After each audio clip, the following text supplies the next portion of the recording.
Ladies and gentlemen, we now have a CISO elevator pitch where banks will present their most effective cybersecurity best practices or innovation.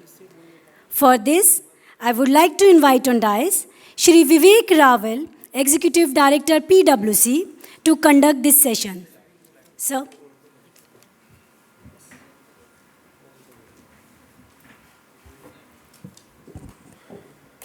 Hi, good afternoon.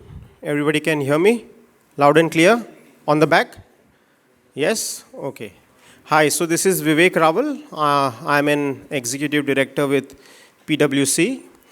Have spent about 12 years in the firm, worked across sectors, but since last many years, financial services has been my love. And I've been working across banks, NBFCs, and insurance sectors, clients to solve the cybersecurity related problems. Now, I know it's a post-lunch session on a Saturday afternoon, winter, but we have something very, very exciting that is coming up. Let me introduce this session. It is called as CISO Elevator Pitch. So see, in all these years, one common thing that all the cybersecurity leaders have asked me or us as PwC is what are some of the other banks doing in terms of innovation, in terms of new things getting introduced, etc. So we have always given those answers. But today, we thought, why don't we ask these questions to some of the leaders and let them share this information with all of you. So that's the thought. We have 10 cybersecurity leaders who will share their most impactful initiatives, best practices, and innovations. They will come on the stage and present this, and hope that this wealth of information helps you adopt in the organization, in each of your organizations. We once again thank these leaders for volunteering and giving it back to the community through this forum. Quickly, we'll set the rules. Each presentation will be 10 minutes, where 6 minutes of presentation and 4 minutes of Q&A by the jury. I'll introduce the jury very shortly. At 5 minutes of the presentation, please note at 5 minutes, we'll do a buzzer, or there'll be a ring, which will actually show you that there is only 1 minute left. And by 6th minute, you'll have to typically wind up. The scoring will be 80% weightage is given to the jury, and 20% weightage is given to all of you. So you all have to vote for each of the candidate. There'll be a QR code that will come up on the screen. You can scan that QR code and actually give your voting. At the end of the entire session, there'll be 5 winners, the first prize, the second prize, and then there'll be 3 special mentions. So we have 5 people to award. One request to the audience here, please be very objective when you vote. Try not to vote for your own organization. Rather, not try. Do not vote for your own organization's candidate. Be very fair. We have 3 jury members. I'll quickly introduce them. Shri Anil Bhandari ji, Information Technology Consultant with NCIIPC. We have Dr. Onkar Nath, who is a cyber security strategist.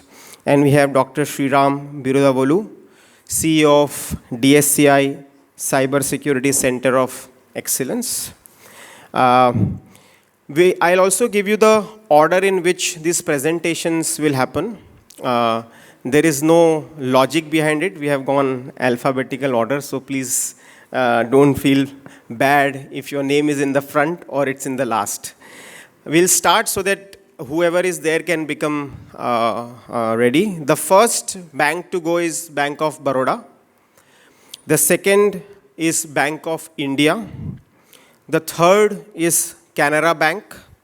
The fourth is CCIL. The fifth is Central Bank of India. Sixth, CSB. Seventh, DCB. Eighth, Tamil Nadu Mercantile Bank. Ninth is UCO Bank. And the last is UBI. Is it clear? With that, can we start? Please give a round of applause for all the 10 of them. And I'll invite the first bank, which is Bank of Baroda, to please come and present. You'll be given a device to move your slides.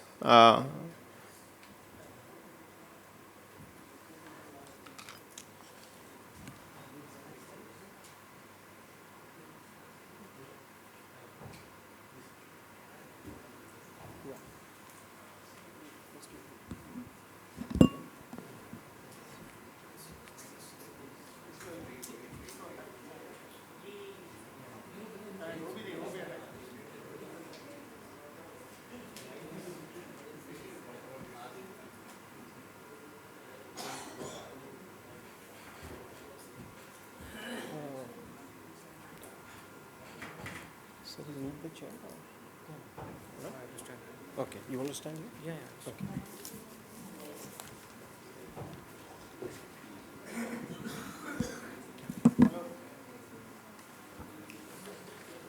So, good afternoon, everybody.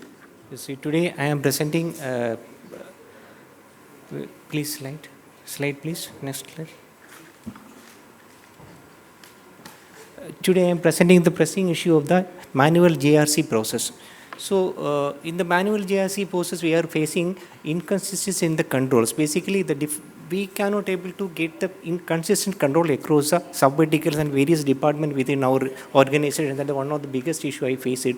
Again, the fragmented data. The data is fragmented across the different vertical. So finally, this is time intensive process to collect the entire data and collate and getting a holistic view. That is a difficult part I have faced. So this lead to the limited visibility and decision making in the governance process and risk management process. So the complaints difficulty, we observed that various complaints are going out and we may not able to get the proper visibility about the, especially like NIST or PCI DSS or RBI related complaints, we were not able to get a proper visibility because of this manual GRC process. So for this purpose, we need the enhanced GRC framework with automation. So first, what we have done the business enablement part.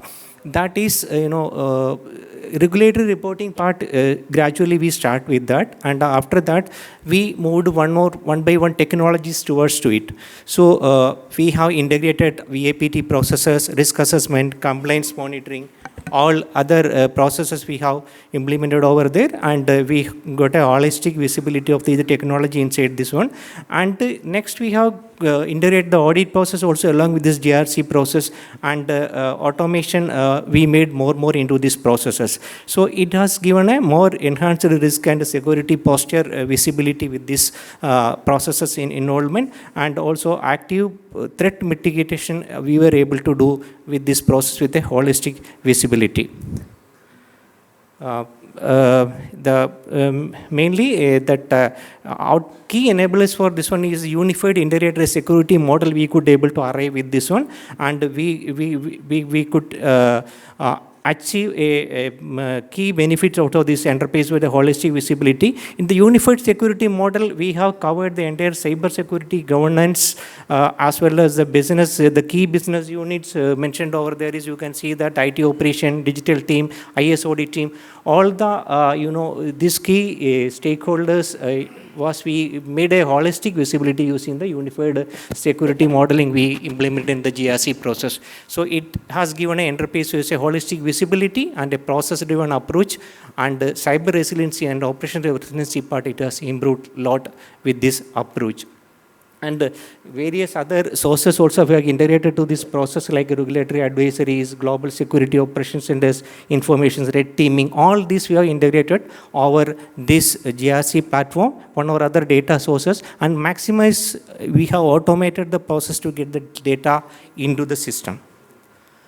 So key challenges which we are faced during this one is the system integration complexity. It is not too easy to integrate the system in the GRC process in an automated way, and it is anyway, for everything there is a challenge to get into, so that we overcome that challenge.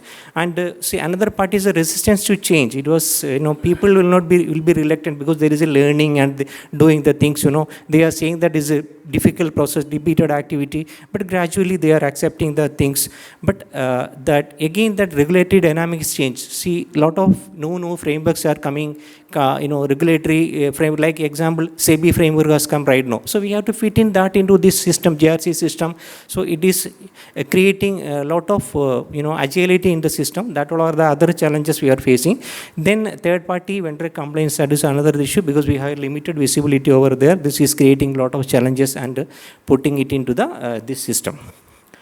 So what all are the key achievements we made is that GRC solution combined with all this technology solution what mentioned over in the this PPT. So, and also correlator VAPT, risk assessment, everything we have made with this system. Enhanced risk visibility. So I want to highlight one small example here. So that VTR process, NCAPC was very much particular to that, and with their guidance only, we started a VTR process. We tried to integrate over there. VTR, how normally we are putting the data in Excel sheet, we were doing that. Now we gradually put into this system, and we try to pull the data as possible directly. Like a vulnerability variation in the system is reflecting automatically to the system, and that I can able to identify where is the heat maps are high and focus how to prioritize the risk and treat the risk. That is really helping me to because of this automation is not there, and it is not able to tackle the situation immediately, because it will take time. Otherwise it will be 6 months every quarter, or 6 months only this compilation was happening. Now it is dynamically reflecting this kind of changes happening in the environment, and accordingly the risk posture is getting changing, and I could able to monitor and remediate immediately. This is really a great achievement made with this automation. So the benefits, IIT GRC process, basically 100%, these all are the benefits over here. My time is almost over. You can look at that. So around 50% reduction in the manual effort, and more complaints, and operational optimization and cost saving. So thank you. So anyway, this really made a big achievement with this automation. This automation is not merely automation, it is helping us in the resilience and enhanced decision making. Thank you so much.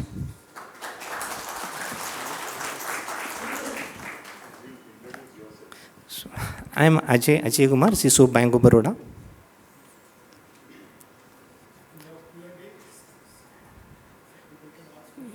It was very difficult to within 6 minutes to cover everything. So, thank you very much. Wonderful presentation, very compact and comprehensive. It's a good work you've done, GRC, really putting together. My question was that how did you integrate GRC to anything like SOAR for automated responses? Because what will happen is, let's say, there is, as a risk, GRC, something happens at night, 2 o'clock, some incident, then automated response also has to be integrated into it, right? Yeah. Sir, basically that, see, we have the playbooks over there. So we can, whichever is a fine-tuned playbooks, definitely we executed. The SOAR, really, it is not exact use case we can apply over here. I'll tell you an exact use case. Because, see, example, we are conducting the VAPT. Okay. VAPT conduction time, we are collecting the entire data and we are putting over here. In the, basically that VTR purpose, what happened that is some new risk is getting evolved, because it will PTR, we are vulnerability, we are collecting all the vulnerability. After that we are doing the risk modeling over there. So new risk comes up, it is automatically picking up to the system, and after that that risk is automatically reflecting in the heat map. Wherever all of that risk is spread over there, automatically it is reflecting over in this system. So it will help me to identify and focus what to remediate first. That is the biggest advantage I am getting. This automation part we are telling that we have achieved through the SOAR with the automated playbooks, with the XDR and other technologies directly integrated over there. So that was a part of this ecosystem, not directly reflecting on the. Because typically what would happen is when there is a risk nowadays, how real time it gets. How real time it gets, in the sense that if there is a very high risk that has come up, there are continuously people monitoring, right? So that would trigger off a whole this one, yeah. Sure, sir, sure. Because definitely the new text, because in a threat intel integration also we are done. It is not fully actually executed. The threat intel integration also making part of it. So what happens when threat intel comes into picture, automatically the risk will get varied, that heat map will get varied. So immediately we will get the reflection of this one. That is my thought process. We started alignment also. And also for going ahead, what I am thinking is, I already in a discussion with some fintechs. So we can have some AML process for the risk prediction also. So that risk prediction approach, how now we are manually predicting the things, we are trying to use with AML automation also. Some discussions are going on. So I hope we can achieve this within 6 months. Thank you. Thank you. So, Any further questions? Or? Ajay, one of the things which I saw on the first slide was you spoke about the data being, at various places, and collection of the data and aggregation of the data. So whatever you have done, how does it address the challenge of the data residing at various places? In the first slide, you spoke of something about the data being segregated and being placed at different places. So this GRC solution which you spoke about, how does it address that particular challenge which you spoke about in the first slide? Sir, data definitely will be lying in various systems directly. The maximum integration we are trying to do. See, like, the example, the VAPT, again I am coming, because earlier how it was doing that, even that whatever the audit is happening, it is having manually Excel, it is maintaining, and after that evidences were maintaining separately. Now what happened, we integrated everything into that unified, that framework we are putting into this one, and we could able to make everything in a single place, and again it will automatically become the part of decision making in the risk assessment also. We are correlated that data, everything here. So definitely it is coming into the system with automatic pulling as well as some manual data still feeding also. Definitely it is reducing the efforts.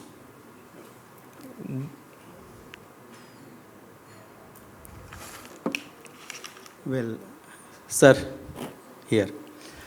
In your presentation, you have mentioned threat mitigation and risk mitigation both. How you will differentiate these two? On first slide, it is there threat mitigation. Second slide, it is there risk mitigation. Sir, basically, the threat threat mitigation, how we are treating that, basically how that is and how we are treating the that is the meaning I have meant that, and how the risk management and risk assessment and the mitigation process, how we are handling that will I mean that. So more than that I doesn't mean. Another thing you have mentioned about the VTR. Yes. In VTR, there is a concept of reverse vulnerability scanning. Yeah. Are you doing that one? Reverse vulnerability scanning or reverse vulnerability assessment. Reverse vulnerability assessment, as of now we have not started, sir. Okay. So we are, it is in the evolving process only. So it is, nothing is matured. Now it is going ahead, one by one, improving process. Okay. So we are not doing that activity. Thank you. Thank you.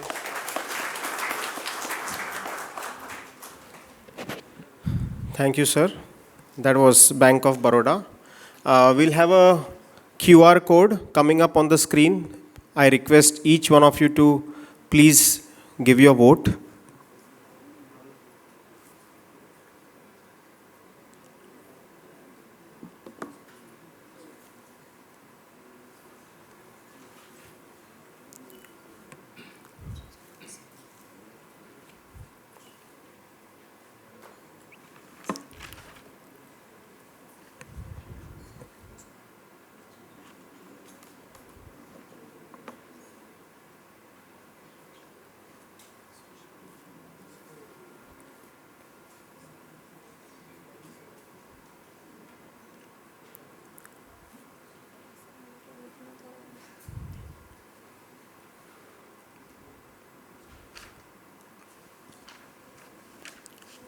I hope you all are voting.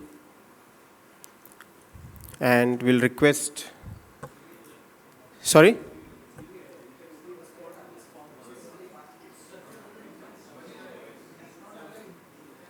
Sorry, what's the challenge?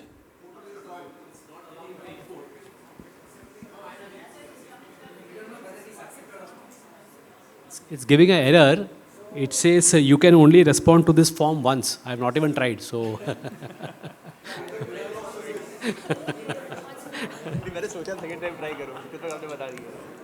Okay.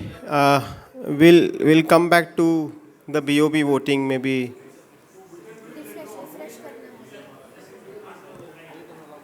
Okay, the team tells me let's try again. 1, 2, 3, please try for Bank of Baroda once again. With a raise of hands, tell us if you are still facing issues. One person is still okay, a lot of people are facing issues. Okay.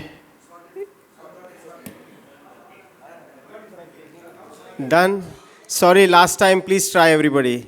Otherwise, we don't want Bank of Baroda to lose because of some technical glitches. Okay, great. We'll have Kuldeep sir from Bank of India. Just one request, every candidate, if you can just take 10-15 seconds to introduce yourself. And also I saw raise of hands during the presentation, somebody from the audience wanted to ask the question. We apologize, we have not kept the audience question round for this. We'll only have juries giving questions to us, okay?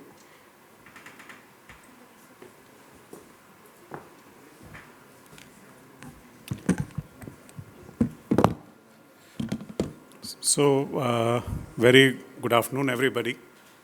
Am I audible properly? Okay. So, friends, myself, Kuldeep Pal, I am CISO in Bank of India. So, as far as this particular presentation is concerned, where is that? Okay. So, friends, what I am actually going to present in this particular time is that what we have done in our bank with regard to proactive security. Because what we feel the pain areas that we had in our environment, and I am very sure these are not specific to our bank, but it is a general challenge for anybody involved in security of the organization, the CISO role. So friends, if you see our landscape, we have big organization, multiple teams doing so many activities, many projects. So change is the continuous process in the environment. And gaining visibility of it, what is happening in my organization all the time is definitely a challenge for a security professional. And that challenge become more when it is to know about external threat surface of the organization. So what are the changes that are being happening, that are being exposed from outside? Knowing it in real time or at least as early as possible was a challenge. And it was not limited to the organization, because as we all know, our IT systems are very much interrelated with our service providers, interrelated with our partners, interrelated with our sister concerns. So gaining visibility of the kind of risk that we are exposed to, that is a challenge. So how to overcome that? That was the challenge. On that we think over. At the same time, there we had invested so much on our security solutions, various types of security solutions. Are they effective?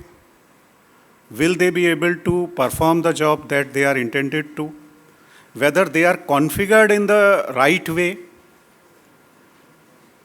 whether they are able to withstand the kind of attacks that we are seeing all over the world, because we have visibility over our network that to a limited extent only.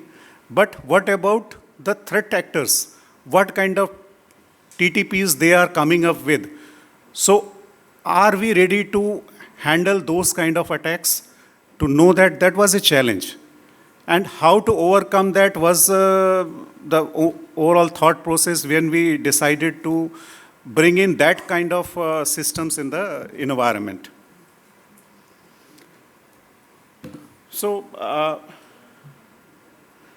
these were the actually challenges for that actually I was referring to. So, and another challenge is because this we have one thing called shadow IT, means which activities which are actually not coming through normal IT channel, but some department somehow they have started doing something with low visibility at anybody's end. So how to proactively able to identify that before anybody else from the outside is able to identify that, how I am myself is able to identify that before they are able to identify it.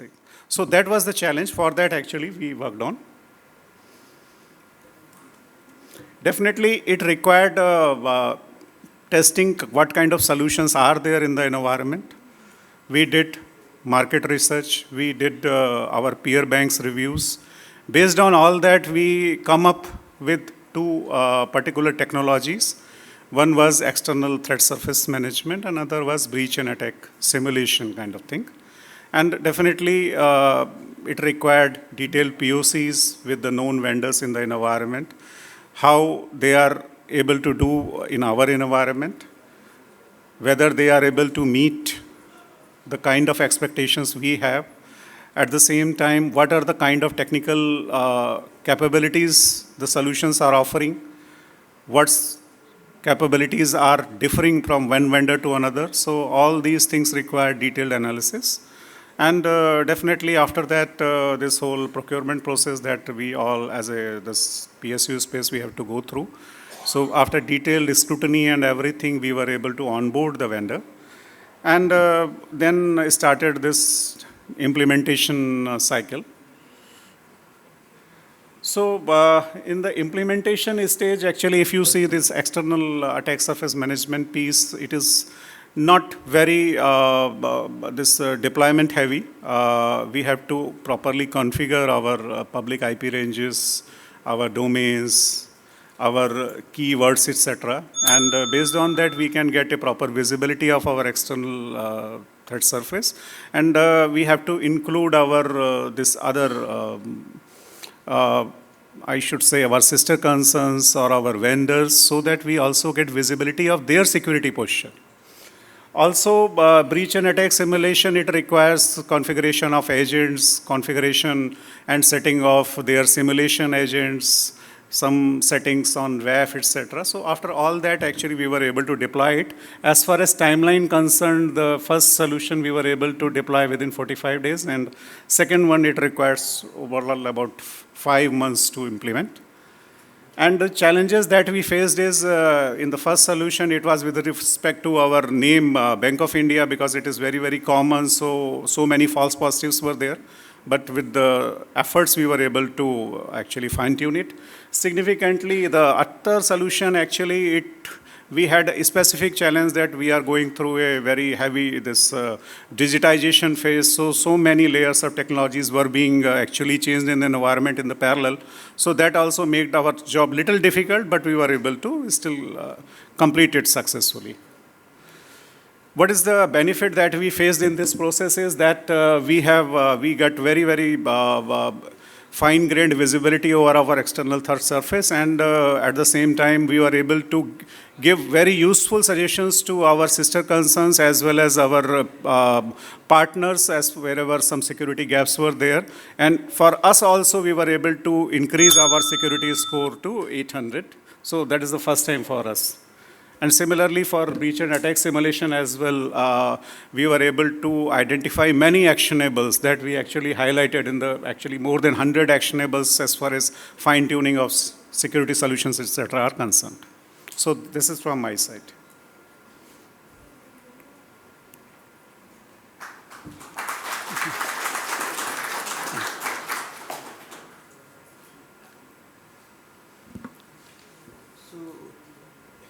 Essentially, what the breach attack simulation would help you do is to assess what are the internal vulnerabilities which are there and help you to remediate it. So, does it substitute for the red team exercise which you do, or does it supplement the red team exercise which you do? That is my question for you. Sir, I would say that we have to evaluate. Because although the benefits that I see in this solution is that we are able to test our controls against the latest threats. And large gamut, and even we can go, we can bypass one particular control, perimeter control, and then how effective my other controls are and all. So the kind of flexibilities this solution is offering is definitely much, much more. Another benefit of this is that I can do at full flexibility with my team, and it can be continuous as well. Although when we do red teaming, it was a actually periodic exercise we were doing in a 3 months basis. So definitely it is much more flexible, but whether it will be able to substitute red teaming because their manual efforts are involved, they are do manually, they can do all those things. So I think there is a gray area. I think we have to wait and see how actually this whole process evolves, whether it will substitute or it will supplement. That is to be tested. So, did you try deploying any honeypots and all that? Yes, sir, that is, we already had that in the environment, sir. And did that throw up any insights? No, definitely, it generates alerts, sir. So, but most of the time, these are false positives only. But definitely, it is a very important control for us, sir. Okay. Because, but it will give us only internal any scanning activity or something that is done internally to my network. Here, the focus is from outside how my external threat surface is actually. So one is the attack surface management, for which there are very standard good tools which will go out and scan the dark web, scan everywhere, and see which are the assets that are exposed.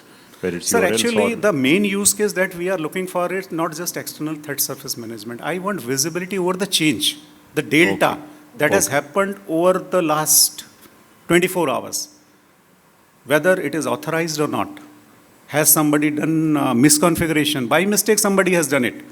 Change process was followed for something, but actually happened something else. So normally we don't get visibility of that very easily. So basically, proactive configuration, security configuration. Proactively, we are trying to identify the gaps in the environment. Whether this is through authorized approval processes or something by mistake. So proactively, if somebody is able to identify, I want to know before him. Okay. So essentially, you're monitoring your assets and then seeing that which one of them have been configured and whether that was authorized, the change and all. Whether it is authorized or not. Yeah. And the kind of change that was made. Yes, yes. Okay, supposing someone opened up a port, then you would be able to monitor and say that, no, this is wrong. Or some server configuration was changed. Whether it is in line with your standards or not. Yes. So there is a normally in all the organizations we follow ITL framework. So any change has to be approved.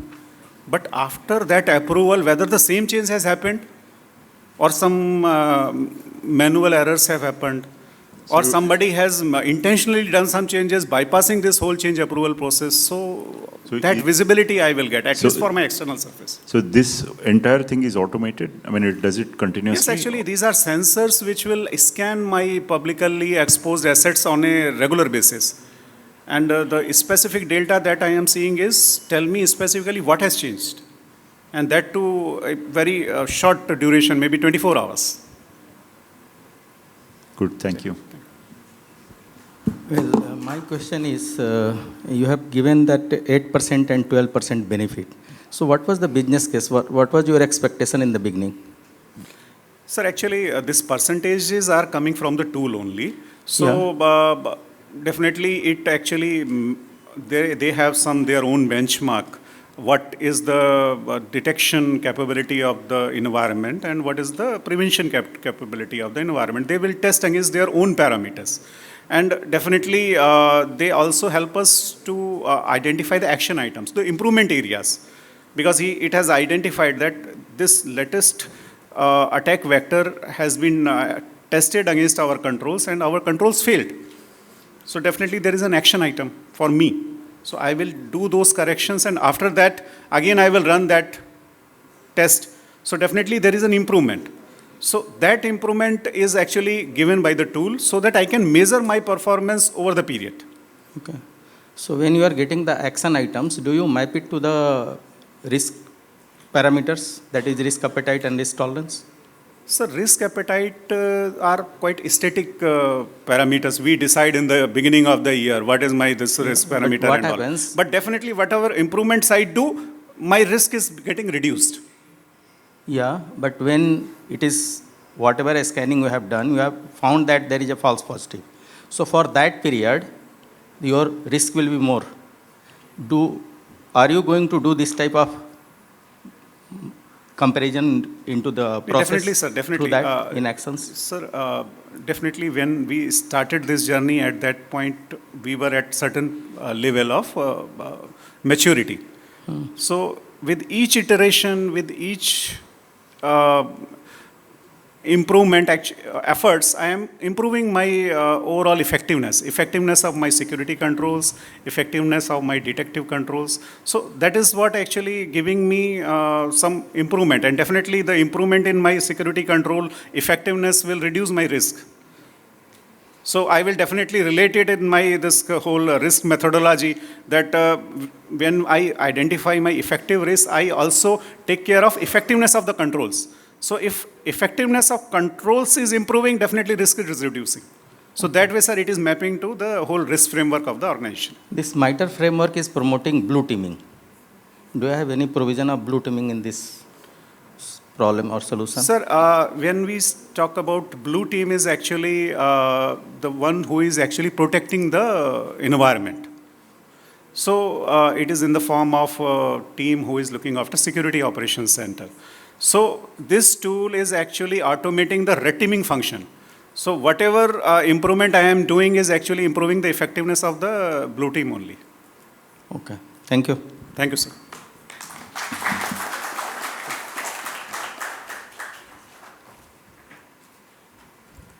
Thank you. We'll again have a QR code, please, for everybody to vote. This for Bank of India. So just a request for the candidates who are yet to follow. Please maintain that 6 minutes of presentation, and we'll have only 4 minutes of Q&A from the jury. So we'll maintain that 10 minutes end to end. And there'll be a bell at a 5th minute so that you know that a minute is to go. Anybody facing issue with the QR code? With a raise of hand, if anybody is facing an issue, great. I think that's sorted. We'll have Canara Bank, Mr. A. Ramesh Babu, joining us.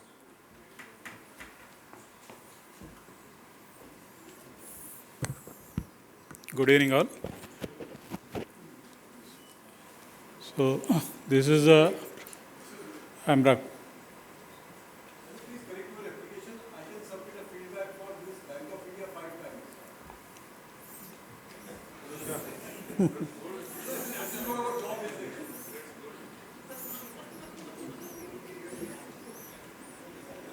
Yeah, I'm Ramesh Babu from Canara Bank.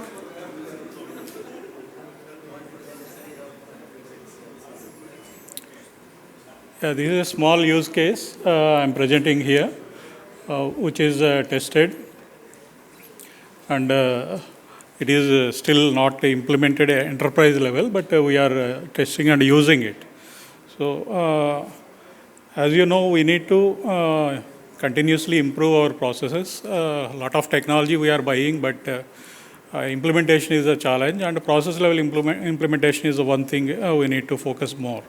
So in that aspect, this is done by our internal team only.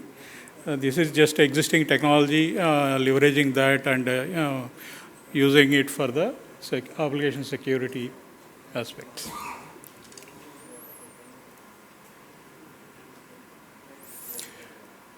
Yeah, we are divided into problem statements, solution overview and output, benefits and roadmap. Yeah, this is the problem statement.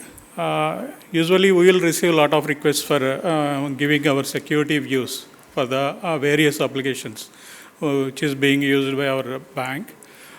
This will contain a lot of technologies. Various technologies will be coming, and we need the expertise for that, for giving the views on the different technologies. So this is one of the part of the problem statement, and we are getting a lot of requests also. Meeting the timelines is one another challenge. So within timelines, we need to provide the views and ensure that it is happening. So the third one is expertise. We don't have the resources, sufficient resources to take care of all the requirements. Particularly nowadays, you are seeing a lot of new technologies are coming, particularly cloud-based or even web applications or whatever it is. Many technologies are being implemented. So getting the resources is also one of the pain point. And one more thing is we need to onboard the vendors and get it done through that. It is also a time-taking thing. So these are all problem statement. So yeah, same thing I explained. So numerous applications we are using and complexity, what are the different kind of environments we are seeing. And a lot of workload is increasing because of the digitalization in the banks. And recommendations also, basing on the expertise of the individuals, the recommendations are varying. So to address this, what we need is, we thought we can utilize the existing technology. That is ChatGPT, it is already there. So we want to try the customized ChatGPT so that we can use that. So this, what is the, we can train the ChatGPT, customized ChatGPT for the, what are the requirements in our bank, what kind of format we need to provide, and what are the internal guidelines. So those things we can upload into the source documents, and all the best practices like OAS, SANS, or cloud-based MyTray, whatever it is. You can upload all these documents. These are publicly available documents. There is no confidentiality in these documents. We can upload and we can train the ChatGPT to as per our requirement. This is some of the requirement we are following in our bank, like a summary and observations and recommendations, what are the assessments, and security solutions. This is the way we have trained this ChatGPT, so that this data also, it will be exclusively for our bank only. It won't be shared to the public. So this is what we developed, Secure Application Advisor. We named it. There is no definite reason for that. This is the name we have given. And we have given the formats. We have tried that, and we have uploaded some of the documents. Then we are running this. So we are using this for internally only, and we are checking that how it is simplifying our procedures and how best it is giving. So it is giving very good results. And the main problem, as I told, we are giving some of the critical things for the vendors, and internally some of the applications, wherever it is routinely, so many applications will be implemented. All those things we are putting into this, and we are seeing the observations, and we are finally weighting it manually, and see that before releasing, we are finally weighting it and releasing into the users.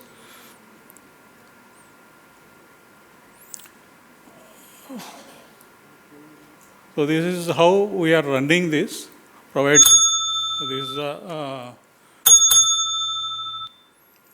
so it will be giving all its recommendations basing on the technology, and it will be done within minutes. What we are spending days to understand the technology, a lot of technologies we need to read and understand. Then we have to give our recommendations, which is taking less time. So that's how we have given. These are the benefits: improved efficiency and enhanced security posture, compliance, innovation, and cost optimization, and increased coverage. So this is a roadmap. Still we are thinking that how we can put all the architecture diagrams into the ChatGPT, how we can improve that. So these are the roadmap. So It is a continuous process, as I told. Thank you.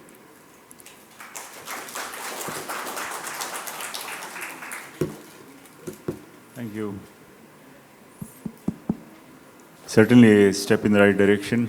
Very Yes. good, well done. Thank you. Have you benchmarked, my question is that the output itself, have you validated it or verified or benchmarked that it is indeed showing the things of top 3 concerns, it is indeed doing the things that it is Yes, giving sir. a report that it is supposed to give? Yeah. And have you put it into production properly or you're still in a testing No, phase? we are not put it in production. We are using it internally only within our department. So whatever output it is giving, we are taking that and we are weighting it so that it is coming correctly or not. And you fine-tune? Yeah, we are fine-tuning. And while giving it, we have to give what are the requirements. For example, it is a Microsoft Azure cloud. So if I mention that this is the environment, it will give the Azure kind of recommendations. So if it is a web-facing applications, OWASP top 10 observations, what are there, that it will be giving. So these are all the things it will give, so that further I will fine-tune that. So how are you preventing? I'm just hoping here that this data is not going out anywhere. I mean, is it an internal chat GPT? Because if it is let out to the public one you're using, that means essentially the thing is out. Yeah, afterwards, someone can, from outside, can probably send a prompt saying that what are the top vulnerabilities in your bank, and he will get a neat report. No, this won't give any vulnerabilities within the bank. This will give the recommendations when I am implementing a solution. So what are the controls I need to put? These are the publicly available best practices documents only. So those recommendations I will give it to the user IT wing so that they need to implement those controls before moving to production. This is not identifying the vulnerabilities. So your bank specific data, it is not using? No, it won't be there. It won't be there? Yeah. But you're still using the public one? There is a way in which... But this is a custom GPT, so that it won't be available to the public. It will be available only to me.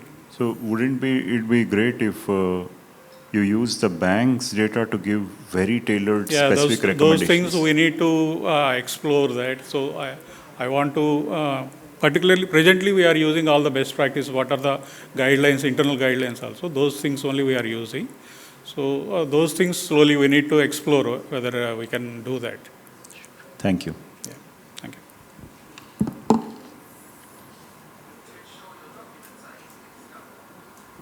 Well, just you have demonstrated with the prompts. Yeah. So how you have done that one? By using internet? That's what. ChatGPT, we have taken one license internally. Yeah. And we have created one custom GPT. In that we have given we have uploaded source documents. Okay. So the ChatGPT, we have trained what are the requirements, our formats and all, so that it will give the output as per our format only. You have read the case of Samsung API codes compromised by ChatGPT? No, pardon? Samsung private codes, API codes, compromised on the ChatGPT. Okay. The same situation was there. Okay. They were getting feedback from the ChatGPT for rectifying the API codes. And some of the researcher, he just put the query into the ChatGPT, that Samsung API code, and he got that complete But code. here we are not using any private data. Here we are taking what are the best practices, OWASP best practices, or MITRE best practices. All those documents we are uploading and we are taking. See, for example, in our environment, we are using some public-facing application. What are the controls we need to implement? We need to study those controls and we need to give the controls to our user department. Instead of that, we have put it in this ChatGPT. ChatGPT will give from that document what are the best controls you can do. It is no private data is there in this. So this control data, the data which you are giving, this is your data available in public domain? This is not any data. This is the best practices we need to implement in our environment. Okay. Have you ever referred to the control family? Pardon? There is some 20 control families in information security environment. Have you referred to that for mapping this one? Presently, we are using these OWASP, wherever web applications and all. Okay. So those controls only we are put and tested. Okay. Thank you. So I'm slightly not clear on what part of the problem statement which you said is getting addressed by this. In the problem statement which you said is that the security... Problem statement is we are implementing just very... allow me to finish. Yeah, sorry. So the problem statement you said that the security reviews are taking time, your people, you don't have resources. So all those kind of things, and those are getting delayed. So here what you are doing it, if I understood correctly, you are giving the salient features of that particular application into the ChatGPT, is telling you the best practices, which I saw was mostly of a general nature, that you implement a SAME, do a CAPTCHA. I mean, for this, how does it address the actual problem which you have, that people are not able to do a AppSec review, in the sense that, find out what is the, and add a human element to it, add the contextual information of your ICT, and then see what is the probability of this vulnerability getting exploited. This only gives you that these are the best practice and you do it. I mean, which is kind of generally available everywhere, Yeah, So, that's correct. That's only, see, presently a lot of new technologies are coming. So all those things you need to spend time to give the best practices also. So you need to understand what is the, for example, Azure Cloud you are implementing. Azure Cloud, what are the best practices you need to implement? You need to understand, you need to study, and you need to put it in. So all those things we are reducing the time. That's what I'm telling. This will give within minutes. now whatever you're getting the best practices, that will help you to now improve your information security policies and your processes also, because these things then you can incorporate it. So every time you don't have to put a prompt, and this is already documented that if this is the vulnerability, these are the steps which need to be taken. Is that right? Yeah, that is there, but see, umpteen number of technologies are coming. All those things I cannot implement, put it in writing in my information security document. So that's why presently some new technologies we are going to the vendors to provide the views, security views, what are the controls we need to put in place. So these are the things will be resolved by this. Thanks. Thank you.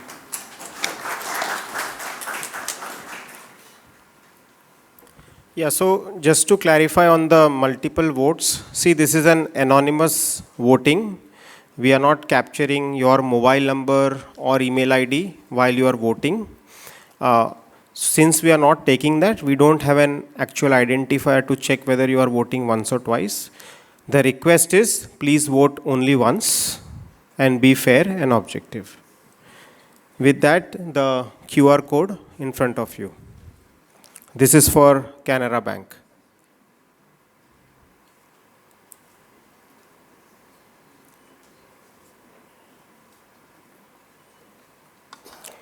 Just to maintain the timelines, we have also added a buzzer at about 10th minute, which started from this round onwards. So we'll have a buzzer at 5th minute, 6th minute, and then the 10th minute. The next is Dinesh Fogat from CCIL.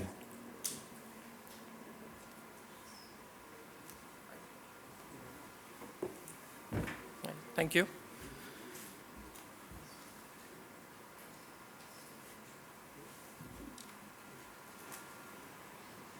Sorry.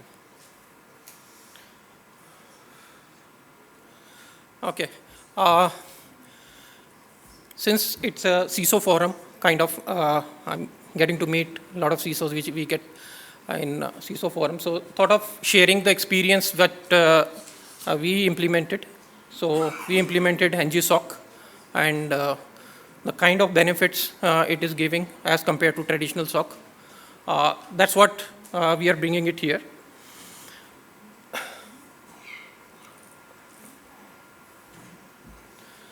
So most of you have earlier experienced these kind of challenges probably, and some of the challenges would be experienced now also for some of you who have some legacy kind of SOC system. These are generic issues like you have outsourced SOC model wherein you have to send your logs outside, so sensitive data also goes out of your organization. So you also have, when you look at increased threat complexities, so everybody knows, like in the morning we were talking about many breaches which are happening. So everybody knows about it and everybody is cautious about it, mostly CISOs. So those advanced threats which are coming, day-to-day, which we are facing. So we need to have some kind of model where we need to take care of these complex threats, basically. So then we have, in traditional SOC, we have an issue like lack of real-time monitoring we don't have. So whenever we get an alert, we look at it, we need to further deep down into it. And sometimes even we have experienced, my team, while identifying an incident and investigating that, found a difficult challenge and took 24 hours to detect that it was a false positive. So these kind of challenges are there, which are there in the traditional SOC and SIM solutions. So lack of correlations. So this is the practical issue wherein we have use cases which are simple and straightforward. Correlation is generally lacking in those, and manual correlation is really difficult for analyst and takes long time. So next is on the response time. So response time is definitely, as you know, without automation, response time cannot be reduced. So those were the challenges basically. So we had come up with some strategic goals wherein we thought of bringing an on-premise modernized SOC, and the SOC should be like having advanced feature like AI and machine analytics embedded into it with some kind of Elasticsearch, which can give you quick access to the logs and quick analysis for the analysts. And then further, it will give further end-to-end visibility, reason being when you have good analytics and in-depth drill-down approach to look at the incident, analyze the incident, definitely it gives end-to-end visibility of the threats which we are having. And then we have, definitely the goal is to quickly detect the threats and remediate these threats. So to take care of these strategic goals, we had evaluated some NG-SOC platforms. We did evaluated few platforms which fits in our requirements, and we came up with one of the solution, which is a unified solution, and having both SIM and SOAR as well as UABA part of it. The solution has a rich capability wherein you can automate a lot of alerts which you are getting in traditional SOC. Here you can immediately take a decision. Yes, this has to be immediately blocked. It's a threat. Otherwise, it was taking long time for the orchestration in the manual process. Definitely, automation helps there. UABA definitely brings in a lot of visibility if you look at the user behavior. So that was completely missing in earlier solution. So UABA gives an insight of a particular user. You want to drill down where you want to see what activities has performed, what kind of authentication he has done. So immediately, with a fraction of a second, that can be analyzed if that particular user is highlighted with a risk score in some of the alert. So that's a big advantage of it, and quickly and accurately you can identify and you analyze these threats. Then next is on machine analytics. Definitely it's part of UEBA and Elasticsearch, which is a quick search. You can drill down in the same dashboard, you can drill down and get into the details of the log level, raw logs, everything is visible in fraction of seconds. It really helps for the analysts to identify the real cause and to correlate that these threats are basically coming from multiple sources. Then you have dynamic risk scoring, which definitely identifies various vulnerabilities. The associated risk with the assets are visible to you. You can prioritize your mitigations, and you can prioritize your actions on this. So these are some of the outcomes. The main outcome I would like to highlight that improvement in detection and response time. So we could improve like 41% of the detection time, our MTTR increased by 41%, and MTTR only in 15% of the incident, we could increase to a very good level, 95%. The next goal would be 25%. We have recently implemented it about 2 months back, and we are going to achieve this in near future. Other operational efficiency are there, that already covered: improved accuracy of incident and better visibility. Now, these were the success drivers and challenges. The success drivers always are our leadership commitment, project governance, and these are the general challenges which everybody faces in the such projects. Thank you. And questions, please. Yes. First of all, really, very good presentation, and good that you could take these steps. What has been your view of the ROI in terms of the spend and the returns that you got? So, ROI, in fact, when you look at in the earlier solution also, you are spending definitely. There is an extra cost for licenses and the initial cost which you need to incur, investment, I would say, you need to incur for hardware. So that's something which is an additional. Otherwise, rest part is as good as the earlier one which we are spending in case of outsourced SOC model. So, but the advantage here, we are getting the huge advantage. There we were not able to look into the depth of the incident when investigation had to be done. The life is easy, and life is, in fact, we are more assured now. Like, we are able to see this correctly, and analysis is more accurate now. So that kind of investment is worth doing for this kind of outcome. Yes. So the manpower, what changes did you have to make in that? So manpower changes currently, manpower has not been increased, but neither it has been decreased as of now. But yes, improvement in performance, like our security team as well as our network operations teams are free from certain kind of operations. So they are saving a lot of time. Did you have to train them in any new? Yeah, training was definitely a part for security team, and the training was given, and the security team was trained for analyzing this new platform, new technology, and handling this new technology. So after training, the team is now comfortable with handling with this new technology. So last question, would you say that you transitioned over completely from the old to the new? We are running in parallel currently, and we are comparing the results. The compared results are better in new, because we get that kind of visibility which was not available. Some very new use cases, advanced use cases are available now in the new one, but we are still continuing the parallel run. Thank you. Thank you.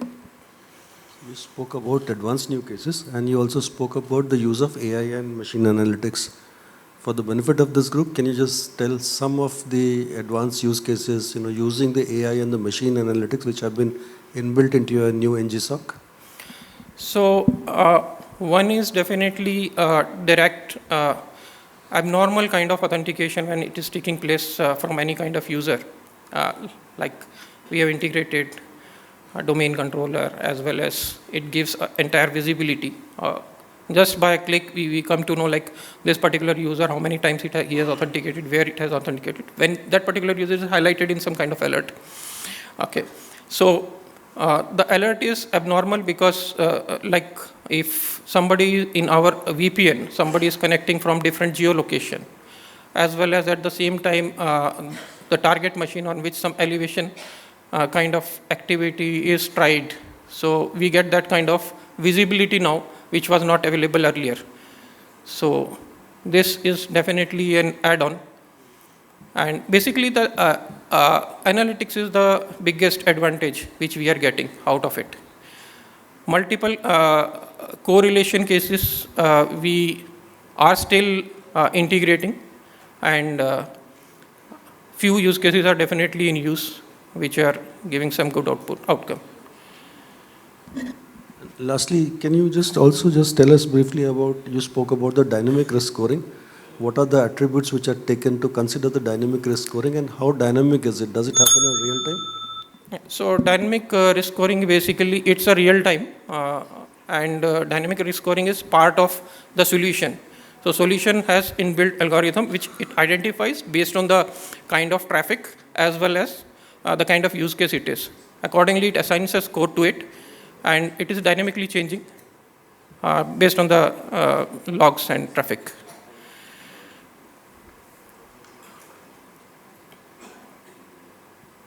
These AI solutions, what we are using, it is subscription based?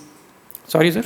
AI solution, what you are using, it is subscription based or license? It's a part of the solution itself, and it's a subscription based license for the entire solution. So AI is not a separate part of it. So how you are controlling the data leakage? So the data leakage has a different solution altogether. So this for the data which goes to this AI solutions, data centers. Okay, so this is our on-premise solution. So it is not on cloud. And AI analytics engine is part of the same solution. It's not that we have to ingest something and which is going out of our organization. Okay. All LLM tools, whatever the framework is there, top framework, they are telling the correctness is up to 80%. 20% is a good margin. Still, how you are going to trust on the correctness of the data? So its analytics is, as I said, analytics is which it is giving. It is just highlighting us and giving us the data based on analytics. So LLM is not used here. So it's just machine analytics. And based on that, what inputs we are getting that we were not getting earlier, that visibility we were not getting earlier. Further investigation is definitely done on that. The system on its own not deciding anything that something has to be remediated or something has to be closed. But definitely it is giving more visibility now as compared to earlier, and genuine alerts we are getting. Thank you. Thank you.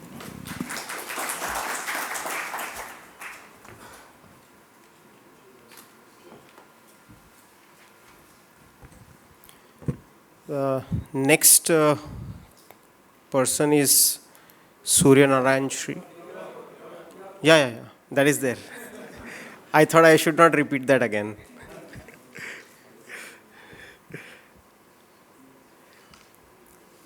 Just a request, please maintain those 10 minutes. We are short of time. CBI coming in. Not the CBI, but the bank.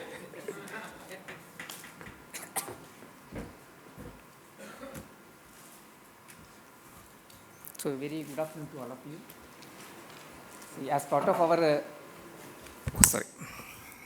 as part of our end-to-end digitization journey, we implemented this platform. Actually, application security, API security, and cloud security, key management, everything are integral part of the cyber security. So we thought that I should present this one. Okay, along with we have other technologies also, but for this presentation purpose, we selected this one. So it is this one.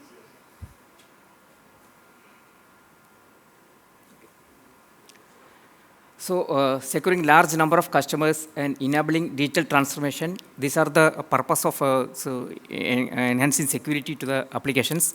Okay, so here is this is a problem statement actually. See, we have wide attack surface area because bank is everywhere now. So we have wide attack surface area involving complex digital payment channels landscape and trade-offs between security and operational efficiency, and integration with the legacy systems having monolithic architecture and complex regulatory requirements. Okay, RBI, ISO, PCDSS, etc., NCAPC,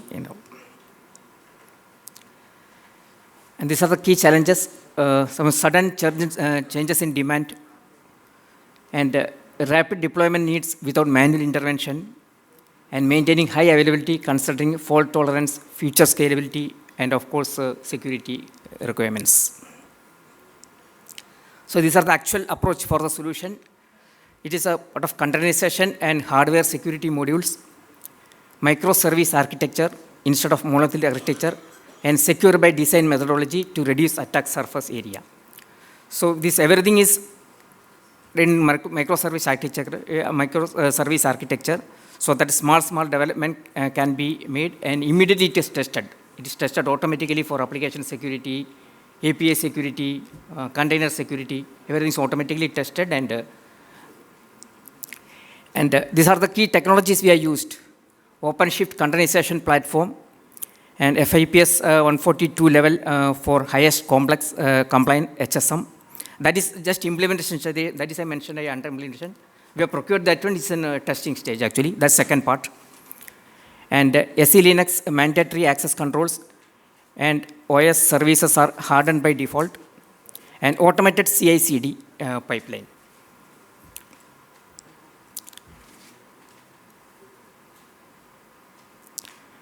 Then security layers, we have containerized application security. Then HSM powered key management, best in the segment, that is under implementation now. And cross data center HSM clustering, and zero downtime deployment. There is no planned downtime is required because application development, application deployment is automatic. If one pod is down, it will take the other pod will immediately take for the implementation. And these are the technical high performance mainframe based server systems with redundancy built in at each component level. Microservices based architecture to overcome sudden surges in compute demands, especially during festive seasons, or enhanced level of security using microservices based architecture, as one rogue pod cannot bring down the entire application as in the case of monoliths. And SaaS dashed API security, API fetching, container image, or secret finding, everything is built into automated CI/CD pipelines.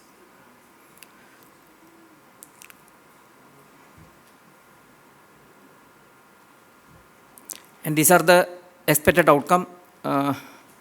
Even though it is 100%, I mentioned 99.99% because some technical, there will be some problem will be there in the technical. That is it. Its uptime is almost 100%, and zero major security incidents because the secure by design approach at that stage of development itself, all the security testings are done. And significant cost reduction, especially I don't have this exact cost reduction and all, but cost reduction will be there. That is why I mentioned significant cost reduction. Okay. And complete regulatory compliance, RBI, cybersecurity framework, then segregation of networks, etc. And these are the bank status. That is nothing to do with this security presentation. And these are our commitment, transforming digital banking security. So it's a one way ahead of the current security. Currently also we have security, but for this, after this one, we will have enhanced our security posture actually. And balancing innovation and protection using new industry standards and enabling secure financial inclusion. I think this is from the as part of presentation. I'm okay, open to the questions if any.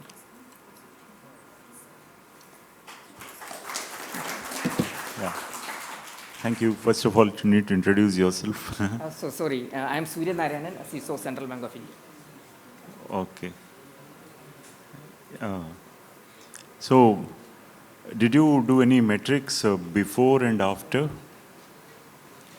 Before implementing this solution and after implementing? No, frankly, no. There is no metrics. But so, to compare and say, I mean, measure the impact? No, frankly, no. But one thing is for sure, previously we were doing this in an isolated way. Sorry. Previously we were doing in an isolated manner. For some, suppose some development is made, then some other team will do the security analytics and all. That way, time based, it is of course it is improved. But frankly speaking, there is no metrics. We have made any metrics as of now. Because essentially CI/CD pipeline, you're talking about DevSecOps. Yeah. DevSecOps. Did you add any privacy component to that, like DevSec Prevox? Yeah, so as Privacy. part of the CI/CD pipeline, there is a secret finding is also there. For any data, this privacy data, whatever is that also it will find out and in API and all. Suppose some private data is going, that also it will identify. In the UAT stage still we can stop that one. So you have the provision for Yeah, that is the secret scanning is there. So you had mentioned 5 nines, right? 99.999% uptime. Yeah. Also, were you having that earlier also? Because that was a SLA or a requirement, or is it something new that you're now doing? Yeah, SLA requirement will be there, but always we will not meet the SLA requirement because of various reasons. SLA will mention 99 and all, but sometimes we will not meet that one. Because earlier this, suppose a new product, new service or new changes in the system, we had to have some planned downtime. Here it is not needed. That is why I mentioned 99.9%. It is automatic, yeah. Thank you. So, in the initial one, you spoke about the problem statement was about the rapid deployment, meaning that, when you take the application to the production. But when you speak about the outcome, you speak about the uptime, you speak about the security incidents, you speak about the cost. But like he said, you do not speak about the outcome in terms of, earlier it was taking you so many man days to put something into production, now it's been reduced to this. Or even, you don't speak in terms of the percentage of reduction in the post-production bugs which are there in the environment. So can you just quantify it for us that what could be the percentage in terms of, the number of days which have been reduced in the go-to-market and the reduction in the post-production issues which you face by implementing the CI/CD pipelines? Yes, sir. I don't have the exact data, how many days and all. But one thing is for sure, it is reduced because it is automatic testing and automatic this one. Because there is no separate team to handle this one. It's everything is automatic as part of the deployment. So that way we can. And once everything is cleared, then only it will go to the production. So the post implementation bugs also considerably reduced. There is no. I think it will make a great case if you were to do these metrics and take it to your board. Yeah, right? we will ask for yeah, us. Yeah, We will do because definitely. If you were to do a fact-finding exercise and then measure, quantify, like you're saying, then what will happen is it will make a great case for the board. Yeah, taken your point, sir. We will do that. ROI and everything. Yeah, thanks. We'll do that.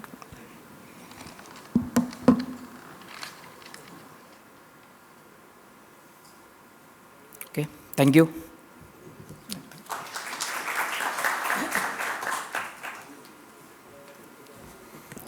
I think we need more round of applause for everybody. Come on.